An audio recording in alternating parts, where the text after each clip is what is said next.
I guess we're live now, and I want to welcome anybody that tunes in or checks out this podcast later, local voter education program. This is my first attempt to do another show since the Blog Talk Radio we used to do went away. So, and we can hold up to 10 callers.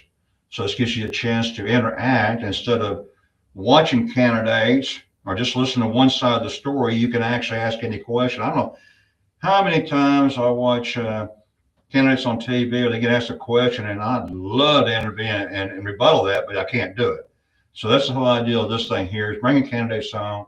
And if they say something you don't like, well, you check in here and you can talk directly to them and none of this in between. And get to know the candidate. We got to start vetting our candidates before we put them in office. All we hear is vote, vote, vote, but we don't never get away to know who we're voting for. That's another thing this is about. And who I got on the nod is Mark out of Houston. He's running for governor. I asked him when I called him, first time I talked to him, I was concerned about the money, and he made a very good point. The people that's got the most money is the people we don't want, believe me. That's what's wrong. So grassroots, and that's where my head's at too, is supporting more of the grassroots. We need to interview more of the candidates that don't have money. It doesn't matter. What I like for people to strip their mind of is forget Democrat, forget Republican, forget race, forget gender, forget income. Just look at the person, see if you think they're honest, see if they can do the job. Let's vet them just like you would you hire anybody at your house to any work or anything.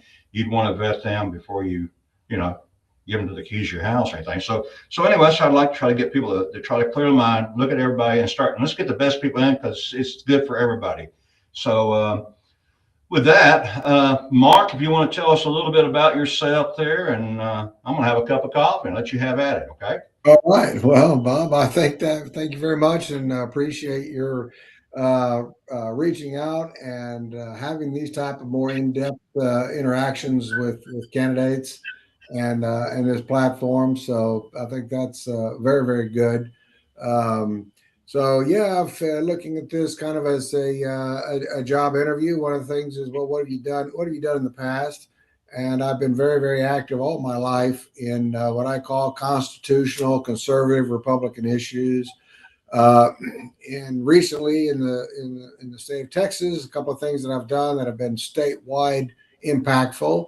One was I led a grassroots group to get rid of one of these corporate welfare schemes that they go through and they have. And these corporate welfare schemes, people need to kind of realize that this is essentially they go out there and they take your tax dollars. They go out and subsidize a business or provide them some type of tax relief on their property taxes.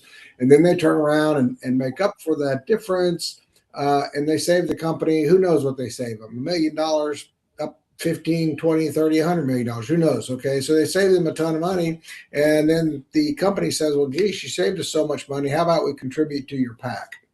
So, you really can't get $100 million campaign chest from grassroots donations. Okay. So, and unfortunately, like I say, a lot of it is essentially the taxpayers funding these campaigns because of these subsidies and abatements. The other thing I've done was I ran in 2022. This has been my second statewide campaign. In 2022, I ran for comptroller, and one of the things that I pushed was that we should have elected representation on the county appraisal board of directors. And in 2023, we got elected representation on our county board of directors. And for 40 years, that didn't exist. For 40 years, these appraisal districts operated, and they were only the taxing authorities that were in these board meetings and sitting on these boards and making these decisions. So hopefully with some taxpayers getting involved and get a little bit more taxpayer oversight, we'll get more questions asked, and more questions are being asked. Tarrant County is asking some great questions about how come we do appraisals every year. The law says we only have to do it every 3 years. And so again, as more people look into this process, I think you're starting to get to see, and you're starting to see the governor all of a sudden now the governor has a plan for appraisals and how we do with appraisals and property taxes. I was at an event last night in Harlingen with the Cameron County Republicans, and the governor gave this long thing about property tax reform, and all I could do was applaud it because basically it's the ideas that I've put it on my website and I've been proposing for quite a long time. Uh, so the first issue, I guess, is, well, again, what is your background? What have you done in the past? How have you been impactful in the past? So I can definitely check those boxes and say I've been very, very effective in getting things done in the state of Texas for the Texas taxpayer. One of the things I talk about is someone should lobby for the Texas taxpayer, and I've been happy to take on that role and make those trips to Austin week after week during session and talk to the legislators and try to get some things done that make some sense. In this go around, a couple of things that I am interested in and pushing. One is I have a passion for Texans to pay lower taxes. We're overtaxed, overtaxed, overtaxed. My passion is to get taxes lower. First step is to address what the governor likes to call surpluses. There are no surpluses, just over collected taxes. We can address this directly because the Texas legislature controls the sales tax rate. So we will reduce the sales tax rate. And when we do, that's $16 billion left back in the economy for Texans to spend the way they want to. It is a reduction in inflation in Texas as we lower the sales tax rate.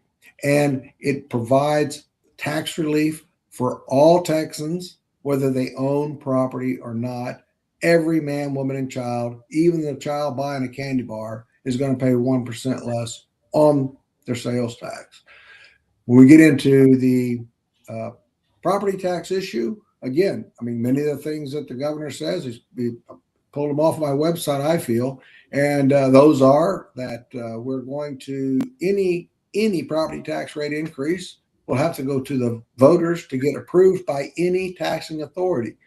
I don't want this to be one of these things where only the cities or the counties. No, I don't know different tax structures across the state, but here in Harris County, we have what we call MUDs, municipal utility districts that deliver the water and the sewage into communities. And they would have to go through and get a vote if they want to raise the property tax rate. I want to talk about the tax appraisal value can only increase by the rate of inflation. The governor says 3%. I say the rate of inflation, which right now would be 2.7% versus his 3%. We would go through there. I want to apply the homestead exemption, should apply to every taxing authority. All right, regardless, not just the schools, okay? It should apply again to the counties, the cities, the hospital districts, whatever, should have to address the fact that this person has his homestead exemption. We go back to the surpluses that the state is talking about and these overcollected taxes. And one of the things that is driving me very hard and drove me very hard in making the decision to get into this race was when they passed a bill that subsidized Hollywood movies. Now, I don't have any problem with Hollywood making movies. Let's make movies in Texas. Let's promote Texas. They made the movie Giant back in the 50s in Texas, the Alamo in Texas. They made the Last Picture Show in Texas. So, I mean, it's nothing about making movies in Texas. But why some of the poorest Texans have to go through there and pay Hollywood millionaires to make movies in Texas, I have a real issue with that, and I don't think it's appropriate, nor is it an appropriate use of tax dollars. Thomas Jefferson says to take a man's funds and apply them to things he abhors and disbelieves is sinful and tyrannical. And this is a very sinful, tyrannical move by our legislature to take money from every Texan so that we can decide to subsidize movies. We've got issues in Texas to solve. We've got abandoned wells to solve. We've got a lot of things that our agribusiness needs to be addressed. We've got water issues to address. Those are things that our tax dollars should go to, not for nice things like making movies. We've got real issues that need to be solved in Texas. Making movies is really not one of them. So we talk about adoption assistance and things we need to do for foster care. I talk about things we need to do for see what else I got. Again, getting rid of the corporate welfare. I've just been a champion against corporate welfare and will continue to fight it. I like some of the bills they do. Right now, you have these best batteries that they're putting out. Well, these best batteries are being categorized as dispatchable energy, and they're batteries, so they're already kind of an ecological a problem for the future. And here we are under another plan to go through there and subsidize these batteries.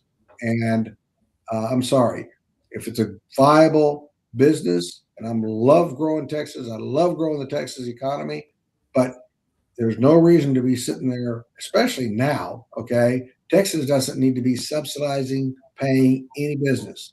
Bring your business to Texas and bring it for the welfare of Texas.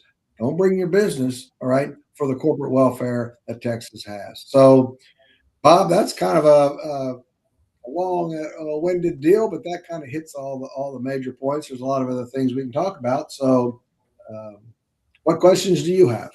Well, believe me, I love long-winded. It lets me talk less, and that's what I like. It makes it a lot easier here. Um, I've got a couple things. I know she's talking about the tax. That is something that needs to be brought down. And I like Paul Harvey. I used to listen to a lot of Paul Harvey years ago, and you go back and listen to the country there. He does talk about the history.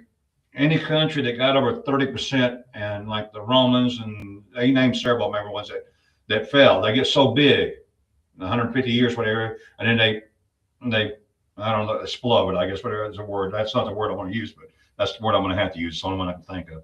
But and he said anytime taxes get over 30%, so you should keep taxes down, and it has something to do with that. But so yeah, I'm for that. The property tax, I like all that, everything. Now I see a lot of people, and last time when I was doing a blog talk, Hopfine was running for governor, and was almost going to get him on, but he was running on property tax free. Now I see a lot of people they run and they on property tax free, and believe that exactly when I first time I ran in 2015. Of course, no one paid any attention to what I said at all.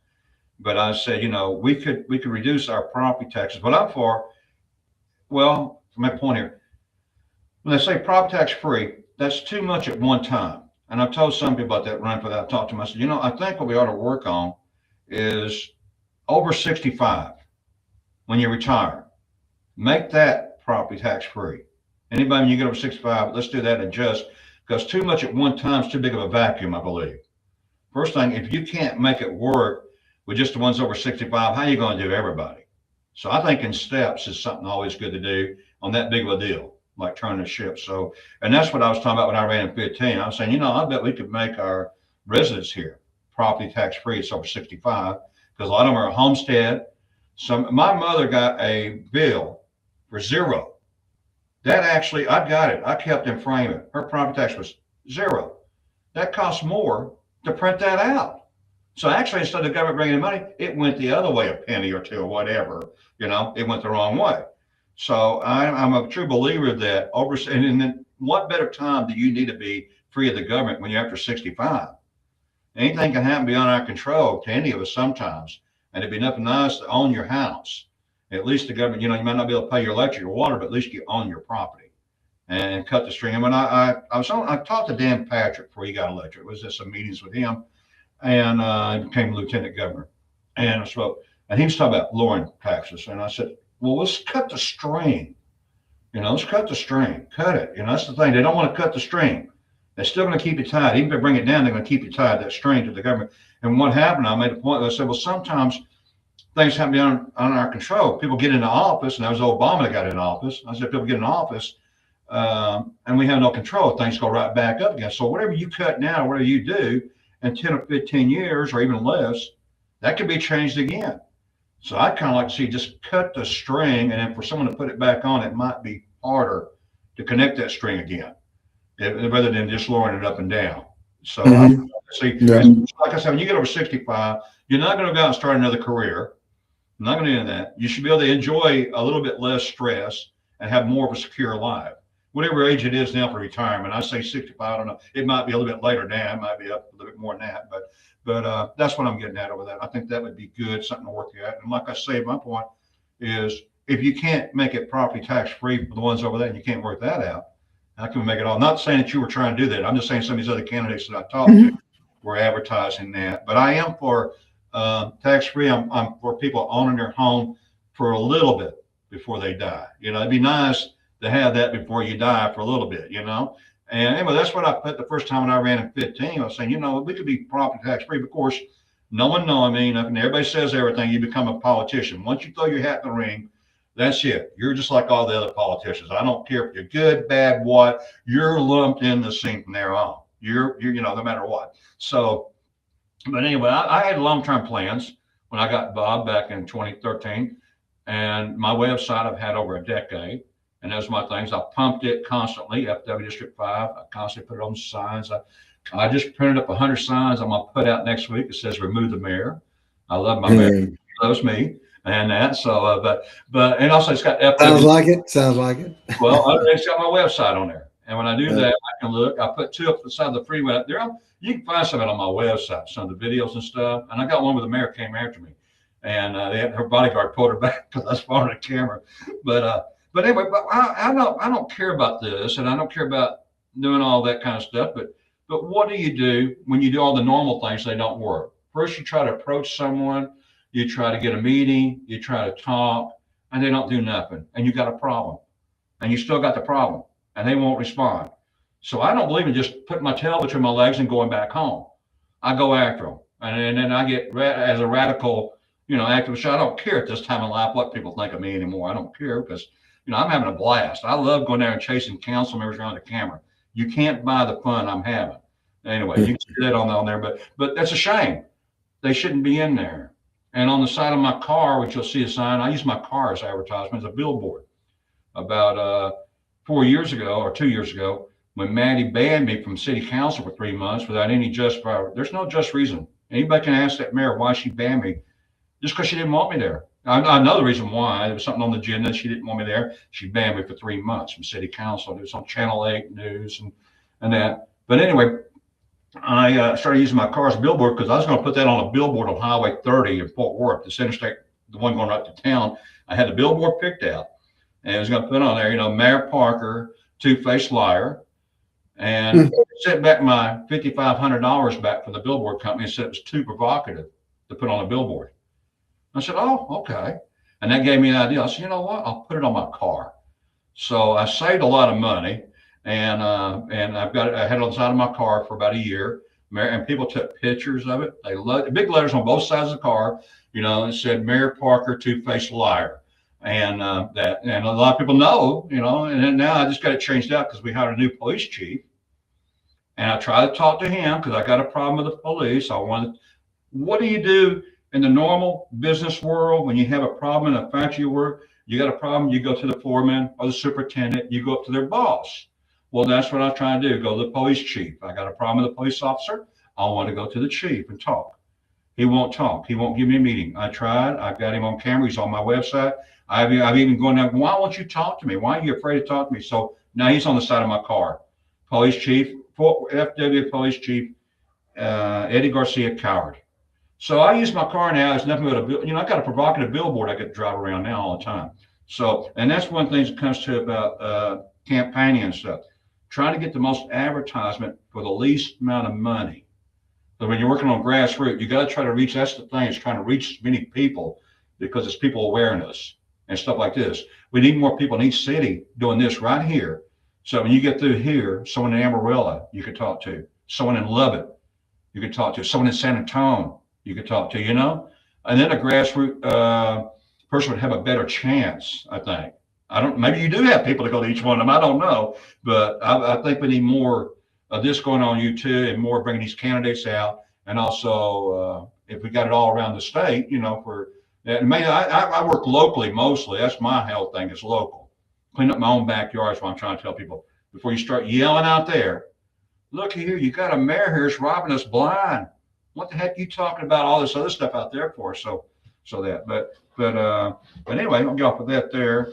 And if I don't watch it, I'll turn the whole conversation to me. We'll just talk about me all night if I don't watch it. So, but this is your, and the main reason, like I said, and I've told people, wanted to get you on so you can tell what you're about, what you're doing, and we'll put your contact up here in a bit and go over that. But which you did, you got that. And I don't know how many people, Mark, be honest with you, I don't know how many will tune in or want. It's hard. There's so many people in social media now doing all this stuff that people don't, but I go back and I look at the numbers, and I do have some people come back to the podcast sometimes. And I try to get it out there more, Yeah. and try to Well, find where I yeah. get more people involved, I believe. Yeah, like I say, one of the things that you kind of pointed on is the property tax, and when we start looking at eliminate property tax, remember, my passion is for people to pay less taxes, all Texans to pay less taxes. So that's why the sales tax cut's so important, because that affects all Texans. 1/3 of Texans don't own property. I want them to have tax relief as well. When you start looking at eliminate, well, they're not eliminating, they're replacing. They're just replacing. I want to lower the property tax, period. Moving $5,000 bill from one pocket to the other. All right. When the waiter brings you a $600 dinner bill, he doesn't care whether you pay with a Visa or MasterCard. And I can tell you, the politicians don't care if you're going to pay $5,000 property tax, sales tax, income tax. They don't care. They just want the $5,000. And I'm saying I want Texans to pay less taxes, period. So again, sales tax cut addresses one issue. Let's start talking about the property tax and what we can do for that. Number one is, again, the vote reducing how much it can increase. I mean, right now it's 10%, 20% for commercial. I'm going to lower that down and say, look, the rate of inflation, which is something people can measure, and you can go through there, and that's dramatic. And that would apply to both commercial and residential. So no one would be sitting there having these astronomical bumps that we have today, which would hopefully force these local governments to become more prudent in how they spend. They just think there's a well there. They just keep pulling water out of the well, and they're not worried about it. When you go through and look at the elderly, and I agree, there's no reason for any person to feel stress over their property tax bill. And the way we work that is very simple. We go through there. If you want to, you go in and you defer all of your property taxes into your estate. Nope, no penalties, no fees, no interest. Okay. If you're a certain age, you go in there, boom, I want to defer all of my taxes into my estate. Now, some people say, well, I don't want to put that burden on my kids. Well, if you have the luxury of making that kind of discernment, then maybe this isn't an option that you really need to take advantage of. But for those people, and they're out there, who say, man, I'm going to lose my, I don't want to be kicked out of my house at 73 or 74, and they shouldn't fear that, and say, look, I'll just defer it off, and then it'll be settled up at a later time. So to me, that's one of the issues that we need to be addressing. We can also go through and talk about one of the things that I wanted to do when they did the school voucher and all that thing was to say, no, well, instead of creating another bureaucracy in the comptroller's office and creating a whole nother education regulation deal within the comptroller's office, how about we just have a no child in district tax exemption? If you don't have a child in the school district, you would get exempted. You would still pay some because we need to support public education. It's important to a healthy republic and a healthy to have educated voters and educated people. So that's how you keep a free society. However, if you're not using all the facilities because you're a family starting out, so your children are too young to be in the school system. Your homeschool, your private school, or your children have grown and left the house. All those people would be able to go through there and qualify as a no child in district tax exemption. You get the state out of the issue, all right? You go down just like any other property tax exemption. You go down to your appraisal district. You say, "Hey, I qualify for this." They say you do, and if someone says, "Oh, I have a no child in district tax exemption," and then they go enroll their school in the public school system, where they're going to go to that database and see, indeed, no, I'm sorry, you are exempted. So you have to go back with the appraisal district and change your exemption status, and then you can enroll your child. But this allows a way, a very very clean way, to provide relief for the people who are homeschooling or private schooling their child. Um, the way we're setting it up now, I'm very very curious. I was with the comptroller last night and was asking him. So they opened up the lottery today, and visited with him about it, a little bit about what they're going to be doing and how people can go through. They can find out if the school that they're going to is enrolled into the system, and of course that's the first step. Is the school's got to be enrolled to qualify for the voucher, and then of course the parent needs to win the lottery, and then they go through and the state will settle up with the school. But again, I mean, look at all the layers and layers and layers of bureaucracy to go through and see all that. Who approves the vendors that are going to be qualified to get this? Who approves the schools? It's going to become quite a exercise to see how that all gets done. But again, on the property tax, we have to be very very careful. You say, okay, well, let's right now the problem is corporate welfare is we exempt these big corporations from paying taxes for whatever reasons, and when we start to exempt people off the property tax rolls, the question then becomes, well, again, how do we finance this? And if you say, oh, we're going to eliminate, just like you were saying, Bob, okay, we're going to eliminate all property tax. All right. Okay. So that means that we're going to take all of the commercial property, the taxes that they pay, and somehow put that into a consumer tax rate.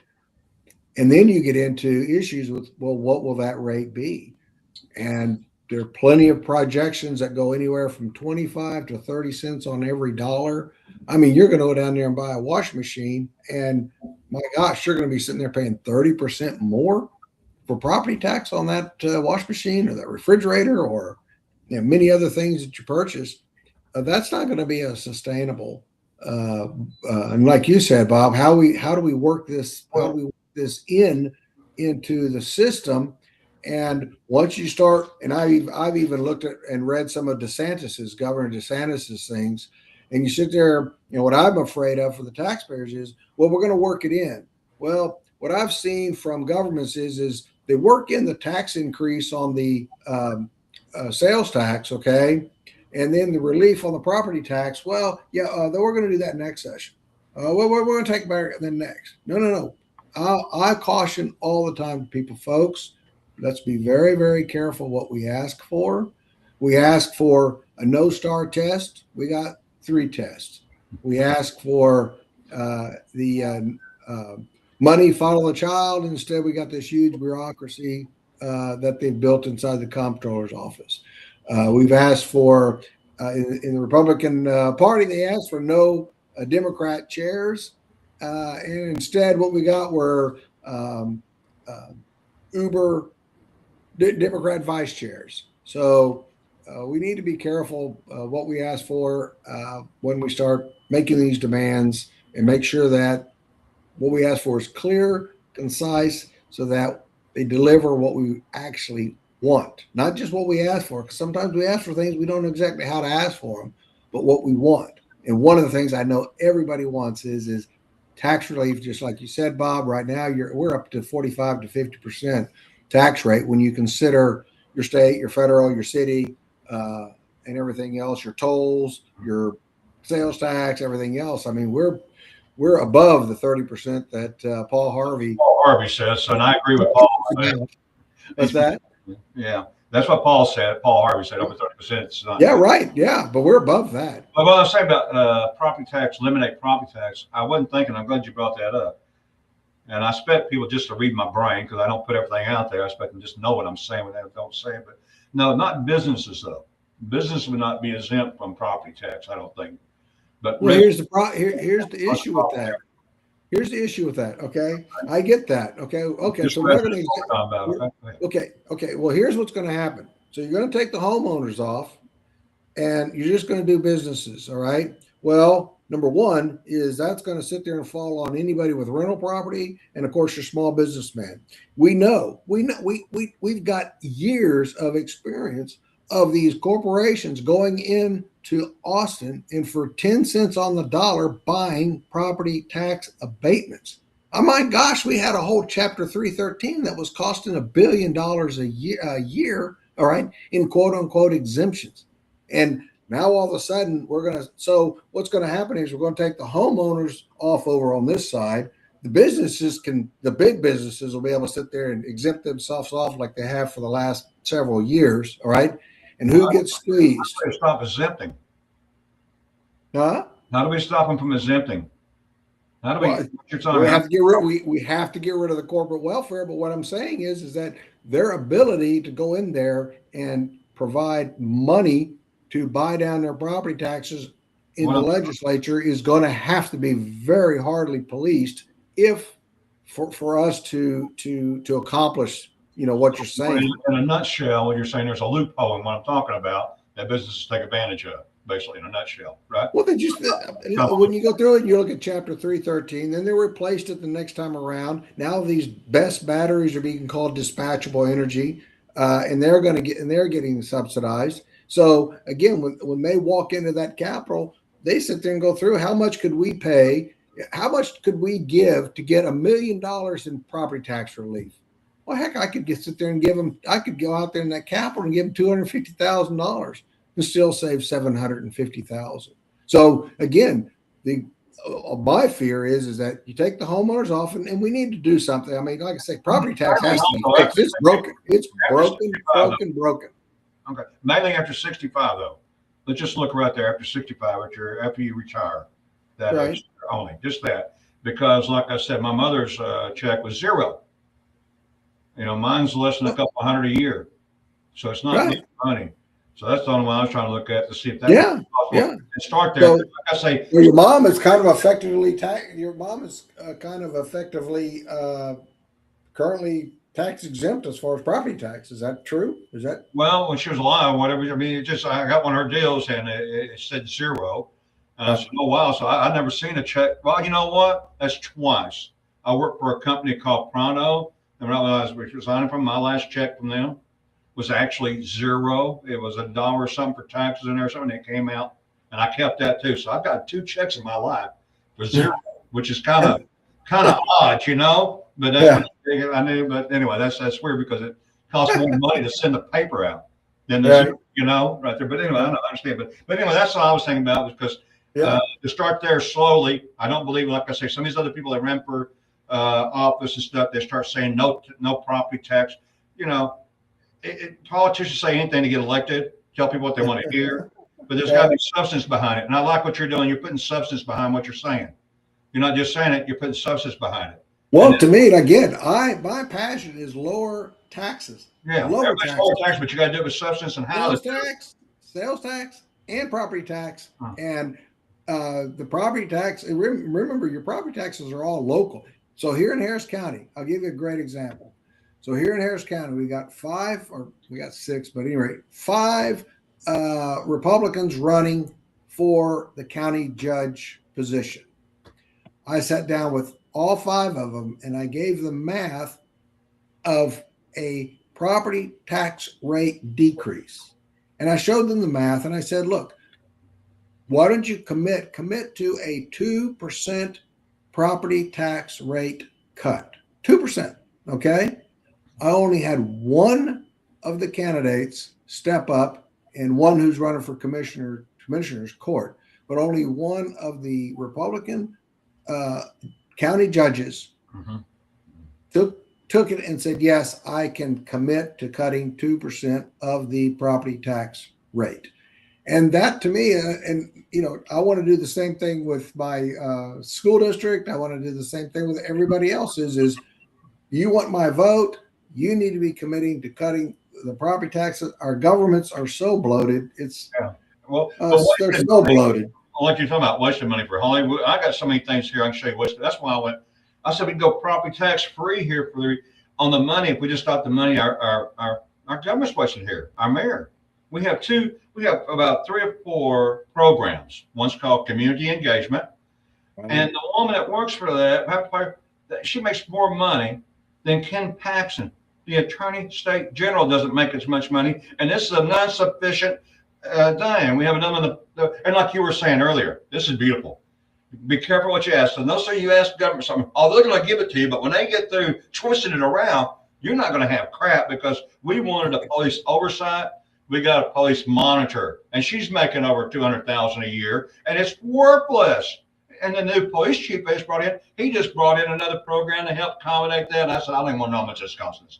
This is all this. I got a police chief that runs away, but yet he's bringing in a program that's going to help us. I mean, it's just insane. But this kind of money, if you got people in with business sense, whatever, and cut the wasteful spending and apply that to the vacuum of the taxes you're taking away from that you're losing on the over 65, you might be able to balance that out almost. I mean, because we're wasting, and then they hear it's so corrupt. I mean, I'm writing a book.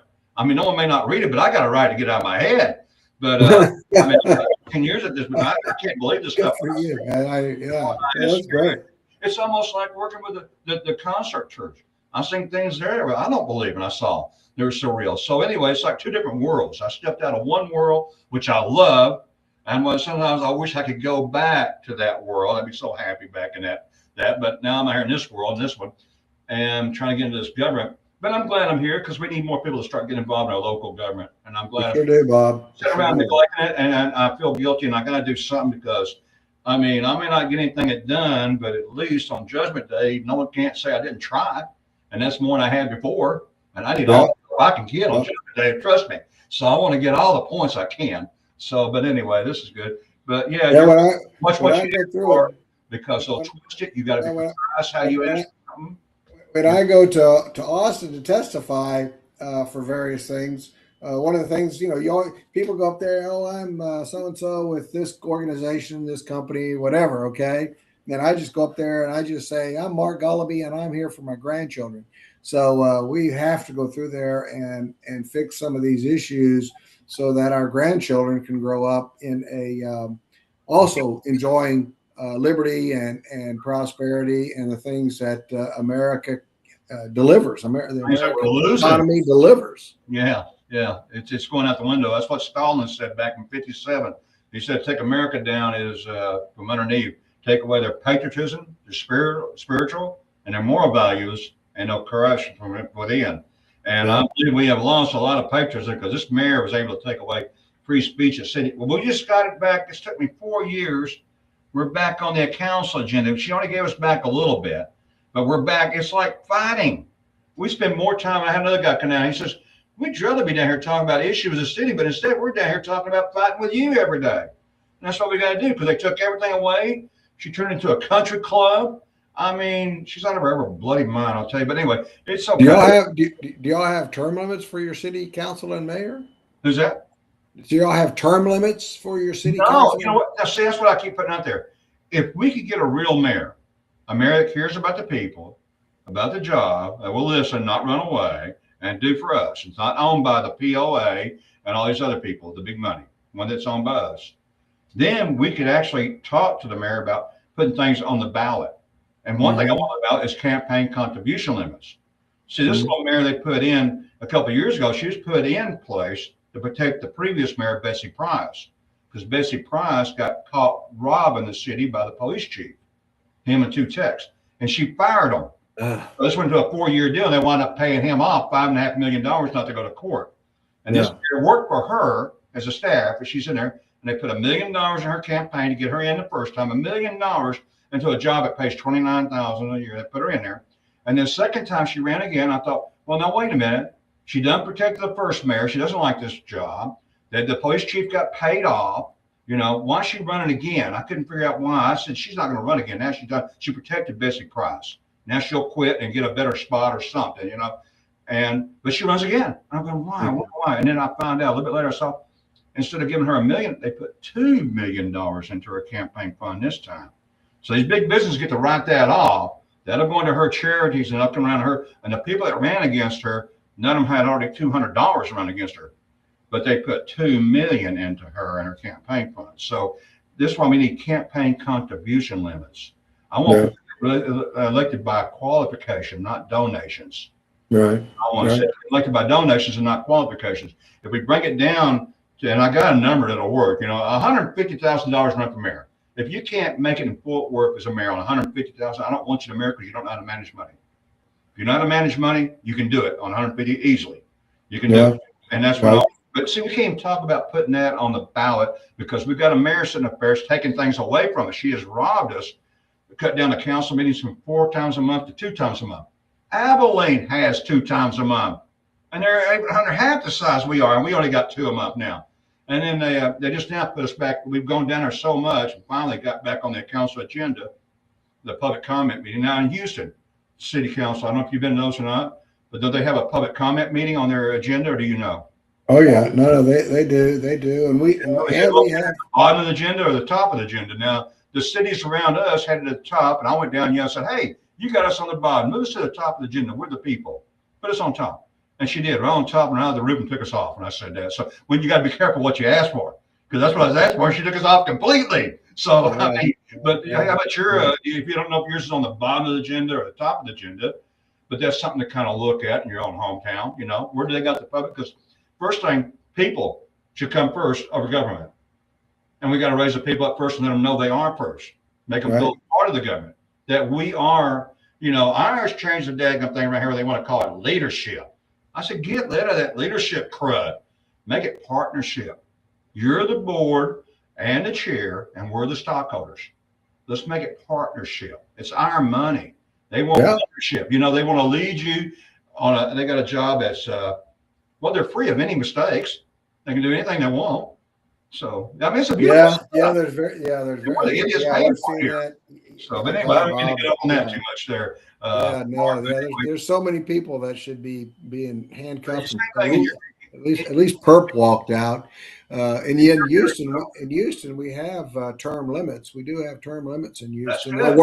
I worked on that back in the early 80s. We had to go out there 3 times to collect enough petitions. Then they'd find some little snag. Oh, well, we had to throw it out. And of course, once it got onto the ballot, it won overwhelmingly. That's the thing. And when we can't. Yeah, exactly right. See, what we want to do is mend a charter. Our charter's crazy too, the way they wrote it up. You need 2 signatures to remove these people from office. We have a fraction, and that needs to be mended. There again, I had to have America. We put it on the charter. I mean, on the ballot to do it, because we put it on there. This stuff will get changed if we put it on the ballot.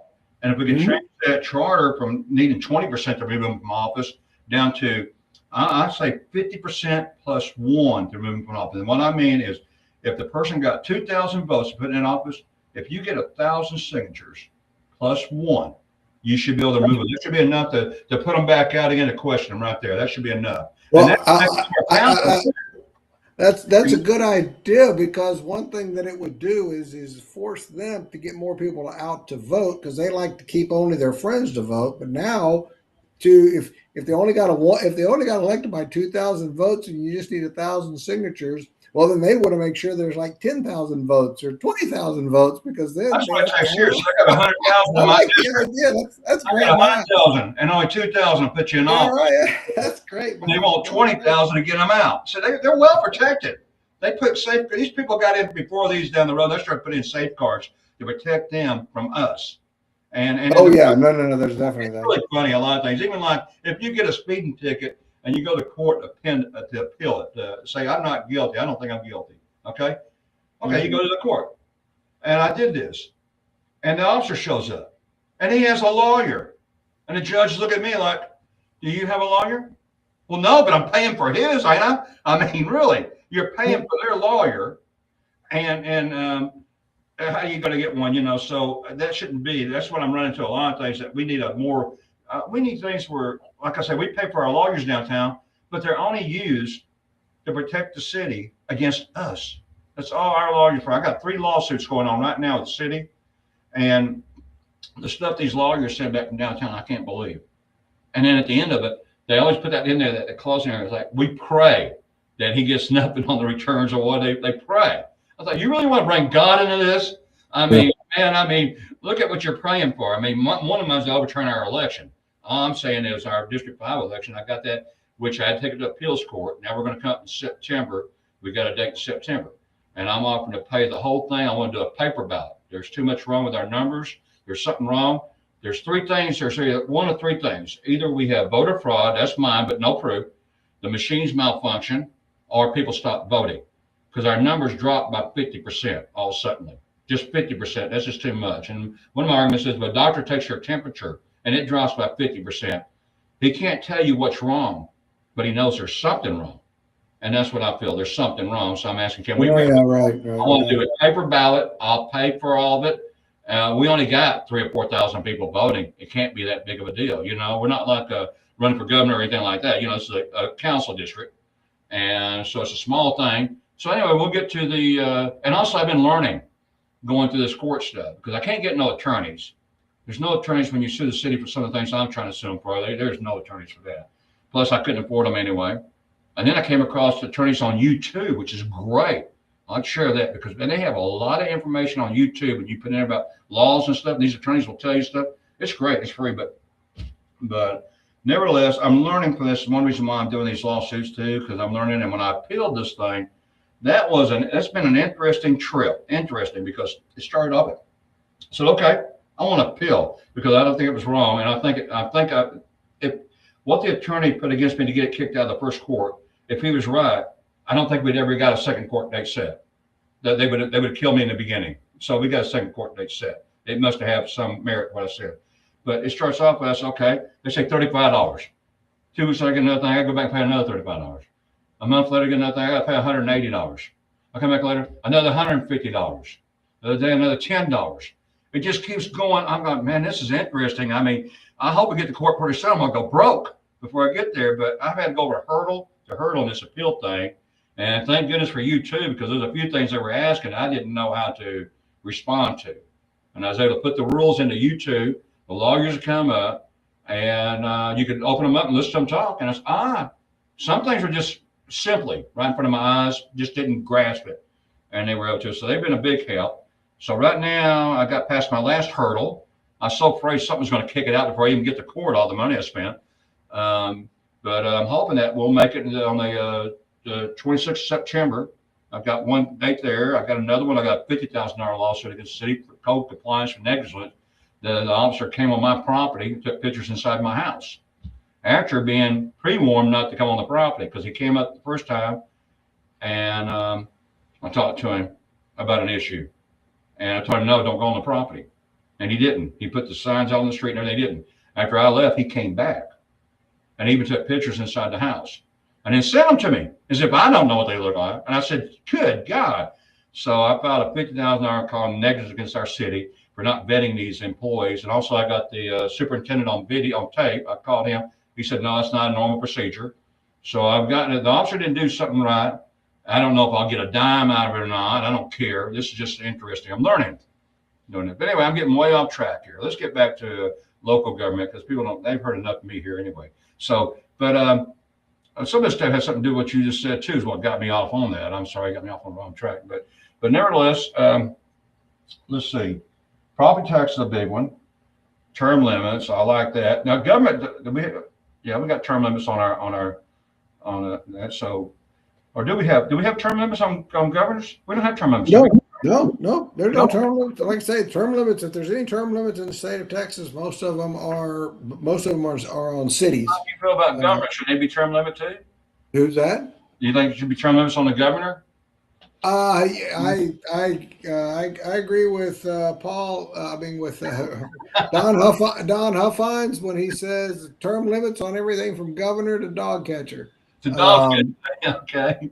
Yeah. yeah, no, You're no, supposed to be serving. Actually, you're supposed to go in and serve and leave, not yeah, make a well, career that's out of right. That's right. Yeah, no. There's no reason for these guys, and we can figure out how to do it. But no, we have to have term limits. These guys don't seem to be able to limit themselves, and so yeah, it. Yeah. we have to go through there and have some limitations. So, and again, term. But what if we have somebody good? Okay, what if we have somebody? And again, and I buy the argument also that hey, look, we can term limit it anytime we want to. We can term limit it by voting. Okay, fine, I got you. But if you've understood the power of incumbency, you have a little bit different view. However, okay, I concede your point. And then I go through there and I look at these um, um, people going through saying, okay, so we have a terrible example here in Houston, and we have term limits. Okay, we have a terrible example.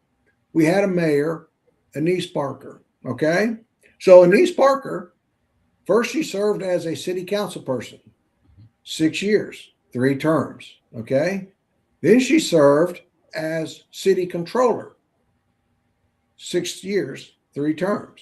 Then she served as mayor for 6 years, 3 terms.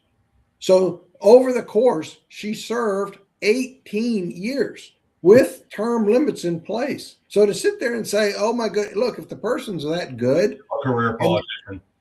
well, I mean, let's say this I mean, there are some good ones, as you well know. There's a few. So okay, well, so this person, man or woman, she's a state rep. Mhm. She's really, really good. He's really great. This is the greatest. Okay, well, have him run for state senator. All right, and then if he's really, really good at that, then hey, does it maybe run him lieutenant governor or governor, or maybe we sit there and let him go run for the Senate. But to sit there and go, oh, term limits will get rid of all the good people. No, if they are really that good, that exceptional. Well, we don't want the term limits is won't limit the exceptional candidate or governor, a person who governs. Okay, but it will definitely help us get rid of some of the flakes. Mhm. And as we've seen, on average, most of these people are just very, very average.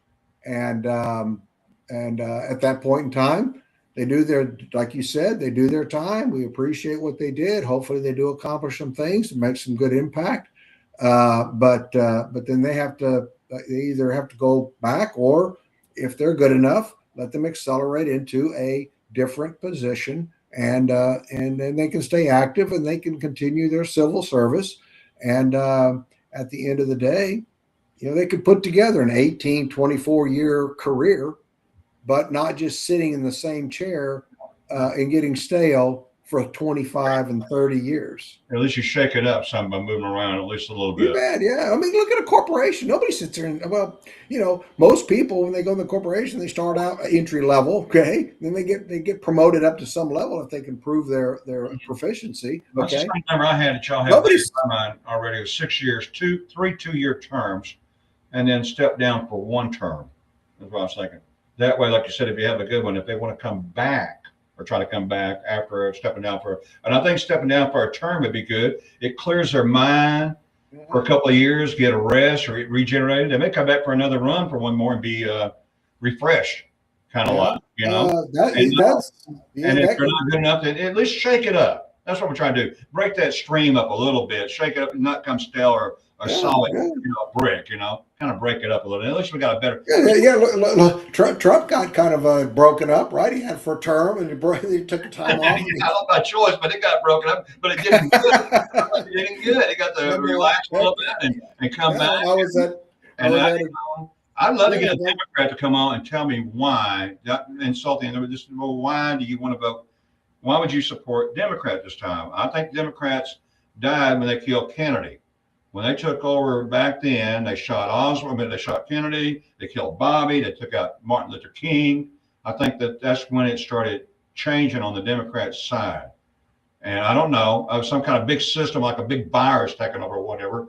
But it seems like because they've gone now, Democrat people are very loyal to their party, but they don't know who their party is anymore, I don't think. And anybody that's for open borders and not upholding the law, I don't understand that. That's what I can't understand.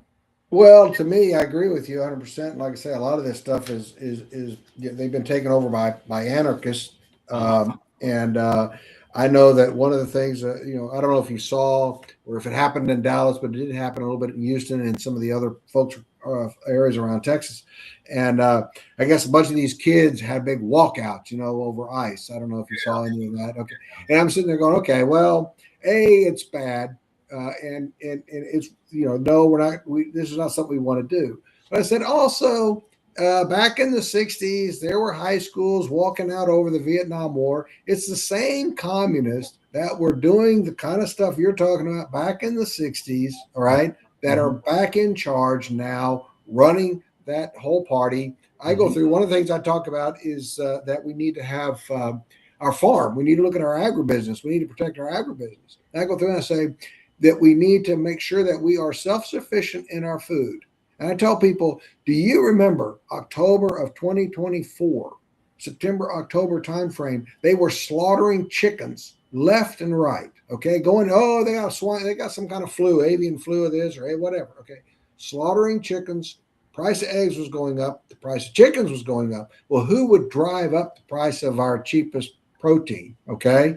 I don't know if you noticed, but after January 4th of 2025, okay, there were no more chicken getting slaughtered. And then they came out 2 weeks ago that one of the ladies that was in charge of making these decisions, sure enough, ends up being that this was some kind of a hoax thing that they put together. They were just using a virus, Mhm. okay, to create a ruse and then say, oh, we've got to go out there and slaughter chickens. Well, who's into starving their own people? I don't know. Can we talk about Russia? Can we talk about China? Can we talk about Cuba? Can we talk about Venezuela? I mean, that's what they do. Nobody is more easily supplicated, all right, than someone who's hungry or even worse, hungry for their family.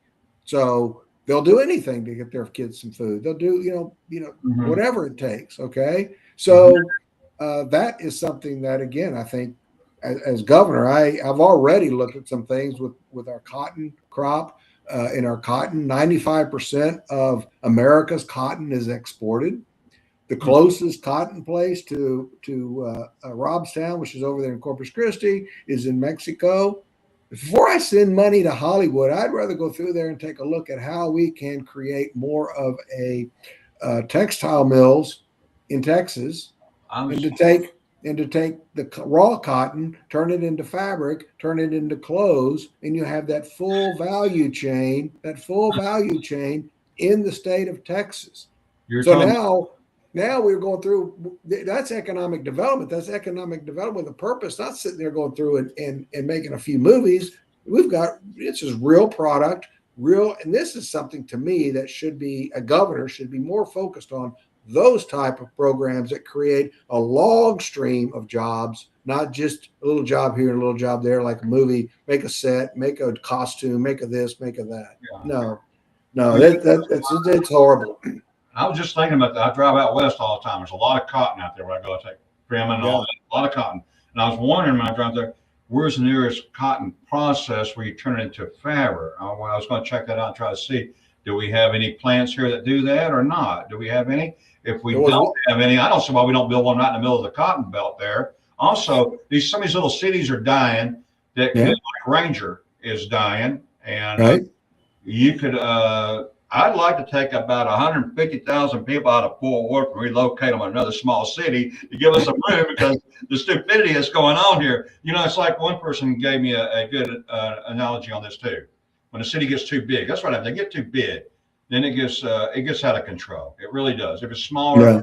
it can stay better in control in a lot better city. And Yeah. Well, and you said, something along those lines. One of the things I also talk about a lot is on the school side. So to me, one of the things I talk about is the school. The Texas Education Commissioner should be elected, not appointed. This guy's been appointed for 10 years. uh, But to your point, Bob, you sit there and talked about the cities. And one of the things that I look at there is that there's been studies, all right, that say that the optimum population for a school district is about 50,000 students. All right. okay. So you go through, like you're saying, we can go the big school districts like Dallas, Houston, and some of the other ones, Cy-Fair, where I'm at. These are, have over 110, 115, 140,000 students. Well, that should be broken up into 2 or 3 school districts. Mhm. Meanwhile, you have some school districts where they have 500 kids. Well, we need to balance that out, I think. And again, no, I go through and talk a lot about the education commissioner. That this guy's been there for 10 years. Our public education has gone downhill for 10 years. The only thing that's gone up is how much it costs to run the agency. And this guy is, like I say, in fact, we know that the education is bad because they had to replace it with the bureaucracy inside the comptroller's office. So and then they're paying, we're going to subsidize people to go into private school and get out of the school system. So this guy does not, we really need to have an elected education commissioner. On my website, goodgovernance.today, I guess I should have been posting that more and more. Anyway, Up there now goodgovernance.today. for you, Mark. You're up on there now. Put it there to your website. And Yeah, website's that's very important to me because a lot of people don't understand. They don't have a website. Website, you can reach everybody. People, I was going to Google that today too and find out how many are on social media. They would say here in DFW, because I know there's hundreds of thousands of people that are not even on social media. I'm just guessing, but I'm thinking there's a large amount that aren't. And by having a website, you don't have to go join Facebook or YouTube. All you got to do is just have the internet, put that in there, boom, you're there. You don't say right. and you get information and without a lot of clutter and straight to it. And usually, and then somebody's like, I invited all the candidates running for governor on to come on and do this, and you're the only one that returned. And that's because a lot of candidates nowadays they don't want to talk. So that's how I'm kind of cut out to her here. So you're high on my list automatically, way high. And this is what we need: people to come out that'll talk, make questions, all that. And Yeah. see And on I tell you, I, their websites, what they have on there is just what they won't have a contact on their website. They'll yeah, have join or give me money, and that's it. So yeah, go ahead. I didn't mean to cut you off, but I just want to get yeah, that one point out that I saw, and I don't want to see it on website. I want to be able to talk to people. I want to ask questions either by email or so. I want to be able to ask some questions anyway. right, right. Well, no, yeah, I appreciate you sharing that with everybody. And again, if you go on there, one of the big hot topics that is the Sharia law. That's on my website. I got about education on the website. I've got about adoption, foster care on my website. I mean, these are real issues that you can go on that list and go down and read them. I try to keep it fairly short, just because people don't like to read a whole lot, but at the same time, give some meat. But these are real issues. We've got to solve them. If we don't talk about them in a real, candor way, they don't get solved. They get kicked down the can down the road, and we're not addressing them and getting them solved. I was at a function, and somebody, after I went through and kind of gave my little song and dance and talked about the education commissioner and talked about some of the things I've done. Well, you're just about solutions. I'm just about what? Oh yeah, okay. I should have just told her. Of course. What do you want? What do you want a governor to do? If you want a governor who wants to kick the can down the road, maybe you should keep your incumbent. Well, communication is one of the answers to the problem, I'll tell you, and that's something we don't have much communication. And then we Right? got a lot of dividedness because of politics and media divides people. Yeah, yeah, yeah. So that's where I'm hoping this local stuff here that maybe we can get back down some common sense and get some people to wake up. I hope. Well, I Mark, hope so. I appreciate you coming on. This is my first one here. I'm glad you were a volunteer to be a test person here on this thing here to see how this works and that. And like I said, around the 15th, 16th of February, if you want to schedule another one, just let me know. You got my contact. And Okay. we'll throw another one out there just to try to So I got one listener, so we'll see if we can get two. And so, 100% growth, 100% growth.